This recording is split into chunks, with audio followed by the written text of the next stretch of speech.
આકાશવાણી અમદાવાદ વડોદરા પ્રાદેશિક સમાચાર અમિતા વાંઝા વાંચે છે. સૌપ્રથમ મુખ્ય સમાચાર. રાજ્યમાં આગામી 7મી મેના રોજ યોજાનારી લોકસભાની ચૂંટણીની પૂર્વ તૈયારી સમીક્ષા કરવા કેન્દ્રીય ચૂંટણી પંચે આજે ખાસ બેઠક યોજી. ભાજપના વરિષ્ઠ નેતા અને પ્રધાનમંત્રી નરેન્દ્ર મોદી આવતીકાલે અને 2 મેના રોજ ગુજરાતની મુલાકાત દરમિયાન 6 વિજય વિશ્વાસ સભામાં સંબોધન કરશે. કેન્દ્રીય ચૂંટણી પંચ દ્વારા ઘરે બેઠા પોસ્ટલ બેલેટથી મતદાન કરવાની વ્યવસ્થાનો રાજ્યના વયોવૃદ્ધ અને દિવ્યાંગ મતદારો લાભ લઈ રહ્યા છે. જામનગરની એમપી શાહ મેડિકલ કોલેજમાં નવજાત શિશુ વિભાગને નેશનલ નિયોનાટોલોજી ફોરમ ઇન્ડિયા દ્વારા ફેલોશીપ પ્રાપ્ત થઈ અને ભારતીય ક્રિકેટ નિયંત્રણ બોર્ડે આગામી જૂનમાં યોજાનાર 2020 ઓવરની વિશ્વકપ ક્રિકેટ સ્પર્ધા માટેની ભારતીય ટીમમાં ગુજરાતના 4 ખેલાડીઓનો સમાવેશ કર્યો. સમાચાર વિગતવાર. કેન્દ્રીય ચૂંટણી પંચે ગુજરાતની લોકસભાની 25 બેઠક સહિત કુલ 94 બેઠકોની આગામી 7મી મેના રોજ યોજાનારી ત્રીજા તબક્કાની ચૂંટણીની પૂર્વ તૈયારી સમીક્ષા કરવા આજે ખાસ બેઠક યોજી. આજે યોજાયેલી બેઠકમાં ત્રીજા તબક્કાની ચૂંટણી માટેના ખાસ અને સામાન્ય નિરીક્ષકો, પોલીસ અધિકારીઓ અને ખર્ચ નિરીક્ષકો મળીને કુલ 265 અધિકારીઓ સાથે ચૂંટણી પંચના અધિકારીઓએ સંવાદ કર્યો. ઉલ્લેખનીય છે કે લોકસભા ચૂંટણીના તબક્કામાં 10 રાજ્યો અને 2 કેન્દ્રશાસિત પ્રદેશોની કુલ 94 લોકસભા બેઠકો માટે 7મી મેના રોજ મતદાન યોજાશે. આ તબક્કામાં ગુજરાતની 25 લોકસભા બેઠકો ઉપરાંત કર્ણાટકની 14, મહારાષ્ટ્રની 11 અને ઉત્તર પ્રદેશની 10 બેઠકો ઉપર મતદાન થશે. ઉપરાંત મધ્યપ્રદેશની 8, છત્તીસગઢ ની 7, બિહારની 5, આસામ અને પશ્ચિમ બંગાળની 4 બેઠકો, ગોવા, દાદરાનગર હવેલી અને દીવ દમણમાં 2 બેઠકો તેમજ જમ્મુ અને કાશ્મીરની 1 બેઠક ઉપર આ તબક્કામાં મતદાન યોજાશે.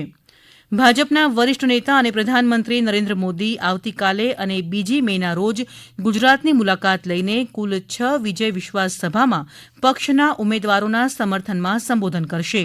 પ્રદેશ ભાજપ મીડિયા વિભાગની યાદીમાં જણાવ્યું છે કે આવતીકાલે 1 મેના રોજ પ્રધાનમંત્રી નરેન્દ્ર મોદી બપોરે 2:30 વાગે ડીસાના એરોડ્રોમ ગ્રાઉન્ડ ખાતે, ત્યાર પછી સાંજે 4:15 વાગે હિંમતનગરમાં વિજય વિશ્વાસ સભામાં સંબોધન કરશે.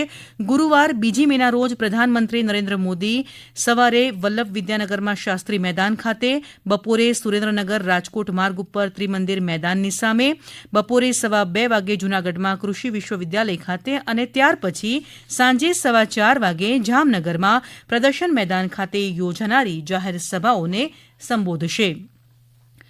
કેન્દ્રીય ચૂંટણી પંચ દ્વારા ઘરે બેઠા પોસ્ટલ બેલેટથી મતદાન કરવાની વ્યવસ્થાનો રાજ્યના વયોવૃદ્ધ અને દિવ્યાંગ મતદારો લાભ લઈ રહ્યા છે. અમારા વિવિધ જિલ્લાના પ્રતિનિધિઓ ચૂંટણી પ્રક્રિયામાં ફરજરત પોલિંગ સ્ટાફ અને વયોવૃદ્ધ અને દિવ્યાંગ મતદારોના મતદાનની વિગતો આપી રહ્યા છે. અમારા પાટણ જિલ્લાના પ્રતિનિધિ જણાવે છે કે જિલ્લામાં 85 વર્ષથી વધુ ઉંમરના 263 અને 69 દિવ્યાંગ મતદારો એમ કુલ 332 મતદારોએ ઘરે બેઠા પોસ્ટલ બેલેટથી મતદાન કર્યું. અમારા વલસાડ જિલ્લાના પ્રતિનિધિ જણાવે છે કે જિલ્લામાં 10 જેટલી પોલિંગ ટીમોએ ઘરે ઘરે જઈ દિવ્યાંગો અને વયસ્ક મતદારો માટે મતકુટીર ઊભી કરી સંપૂર્ણ ગુપ્તતા જળવાઈ રહે તે રીતે મતદાન કરાવ્યું.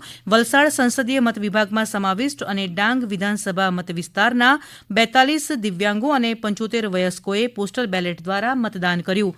ચૂંટણી કામગીરીમાં રોકાયેલા પોલિંગ સ્ટાફ પોતાના મતાધિકારનો ઉપયોગ કરી શકે તે માટે સુરેન્દ્રનગર જિલ્લા ચૂંટણી તંત્ર દ્વારા આજથી 2 દિવસીય પોસ્ટલ દ્વારા મતદાન પ્રક્રિયા યોજવામાં આવી. અમરેલી લોકસભાની સામાન્ય ચૂંટણી અંતર્ગત ચૂંટણી ફરજ બજાવનારા ઉપરાંત આવશ્યક સેવા સાથે સંલગ્ન મતદાન કરી શકે તે હેતુથી આજથી પોસ્ટલ બેલેટથી મતદાન પ્રક્રિયાનો આરંભ થયો, જે 2 મે સુધી ચાલશે. ગીર સોમનાથ જિલ્લામાં આજે પોસ્ટલ બેલેટથી પોલિંગ સ્ટાફની મતદાન પ્રક્રિયા યોજાઈ. સુરત લોકસભા બેઠક બિનહરીફ થઈ છે, ત્યારે સુરત બેઠકમાં આવતા 7 વિધાનસભા મત વિસ્તારો સિવાય બારડોલીની 5 વિધાનસભાના 248 અને નવસારીના 4 વિધાનસભા વિસ્તારોના 169 મળી કુલ 417 વૃદ્ધજનોએ પોસ્ટલ બેલેટથી મતદાન કર્યું.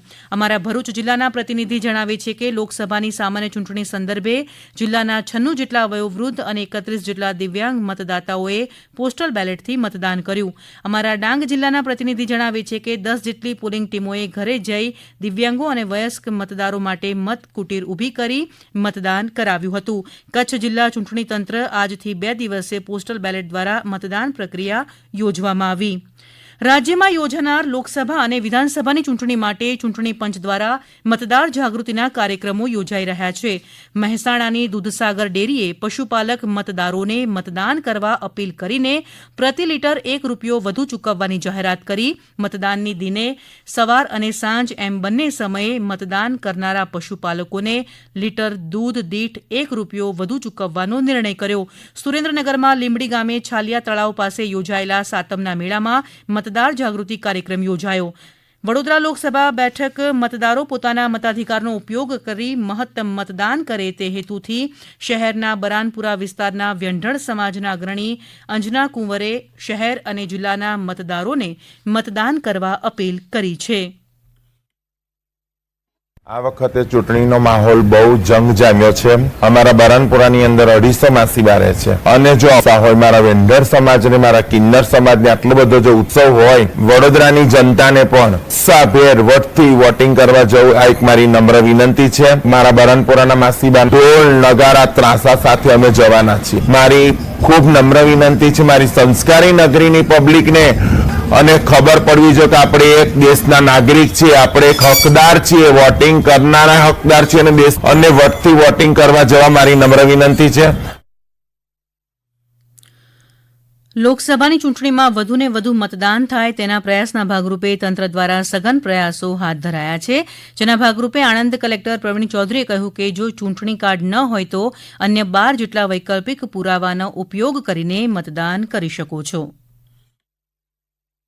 સૌને અપીલ છે તમારા રિલેટિવ જેનું મતદાર યાદીમાં નામ હોય 100% મતદાન કરવા જાય અને વીઆઈએસ જો તમે લઈને આવો તો એક મતદાનની પ્રક્રિયા સરળ અને તેજીથી થઈ શકે છે અને તમામ બૂથ ઉપર અસોર્ડ મિનિમમ ફેસિલિટી જે છે પીવાના પાણી, ટોયલેટ, શેડ તમામ સવલતો ઊભી કરવામાં આવી છે. તો આપ સૌ વોટર્સને મારી અપીલ છે કે હીટની ચિંતા કર્યા વગર અને જે હીટના do's and don't disaster management authority તરફથી પણ આવ્યા છે એ બધાનું પાલન કરીને પણ આપને મતદાનમાં પાછળ નહીં રહી અને મતદાન અવશ્ય કરી. આપ સૌને મારી વિનંતી કે લોકશાહીના પર્વમાં પોતાનો ફાળો આપે. આ સમાચાર આપ આકાશવાણીના અમદાવાદ વડોદરા કેન્દ્ર પરથી સાંભળી રહ્યા છો. વધુ સમાચાર માટે આપ આકાશવાણી અમદાવાદના એક્સ હેન્ડલને ફોલો કરી શકો છો અને અમારી યુટ્યુબ ચેનલ ઉપર પોતાના પ્રતિભાવો પણ આપી શકો છો. જામનગરની એમપી શાહ મેડિકલ કોલેજમાં નવજાત શિશુ વિભાગને નેશનલ નિયોનાટોલોજી ફોરમ ઇન્ડિયા દ્વારા ફેલોશીપ પ્રાપ્ત થઈ છે, જેને કારણે જામનગરના બાળ દર્દીઓને વધુ ઉત્તમ સારવાર મળી શકશે.